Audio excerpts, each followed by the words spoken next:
आइए पहले जान लेते हैं कि पुल बैक क्या होता है, ताकि बिगिनर्स लोगों को आगे इस वीडियो में कुछ भी समझने में प्रॉब्लम ना हो।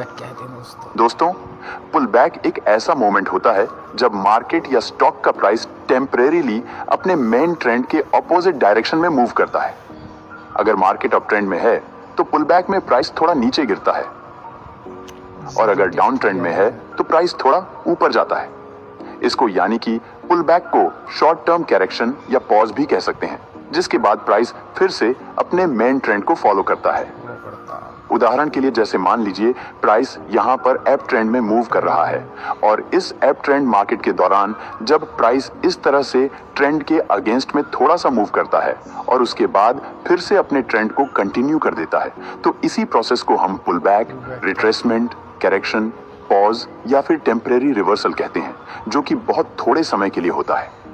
इसी तरह से जब मार्केट डाउन ट्रेंड में मूव कर रहा होता है, तो इस डाउन ट्रेंड मार्केट के दौरान जब प्राइस इस तरह से ट्रेंड के अगेंस्ट में थोड़ा सा मूव करता है और उसके बाद थोड़ा सा मूव करके फिर से अपने ट्रेंड को कंटिन्यू कर देता है, यानी कि फिर से अपने ट्रेंड में मूव करने लगता है, तो इस वाले प्रोसेस को हम pull back, retracement, correction, pause या फिर टेम्परेरी रिवर्सल कहते हैं, जो कि बहुत कम समय के लिए होते हैं। इन सभी का मतलब सेम होता है, तो आप लोग इसमें बिल्कुल भी कंफ्यूज मत होइएगा। मुझे उम्मीद है कि अब आपको यह बहुत अच्छे से समझ आ गया होगा कि पुल बैक क्या होता है। अब आइए जानते हैं कि पुल बैक एंड कहां पर होते हैं। उसके बाद हम जानेंगे कि पुल बैक कितने टाइप्स के होते हैं, एंड देन हम इन्हें ट्रेड करना भी सीखेंगे।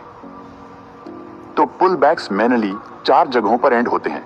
पहला प्लेस है सपोर्ट लेवल। जब प्राइस इस तरह से अप ट्रेंड में मूव कर रहा होता है, तो उस दौरान जब प्राइस पुल बैक देता है, तो इस पुल बैक के एंड होने का पहला प्लेस जो होता है वो यह सपोर्ट लेवल होता है, जहां से पुल बैक एंड होकर रिवर्स होने का चांस अधिक होता है। दूसरा प्लेस है ट्रेंड लाइन। जब प्राइस अप ट्रेंड में मूव कर रहा होता है, तो इस दौरान जब प्राइस पुल बैक देते हुए अपनी ट्रेंड लाइन पर आता है, तो प्राइस के हाई चांस होते हैं कि यहां पर पुल बैक एंड हो जाए और यहां से रिवर्स होकर फिर से अपसाइड चला जाए। तीसरा प्लेस है प्रीवियस स्विंग लो।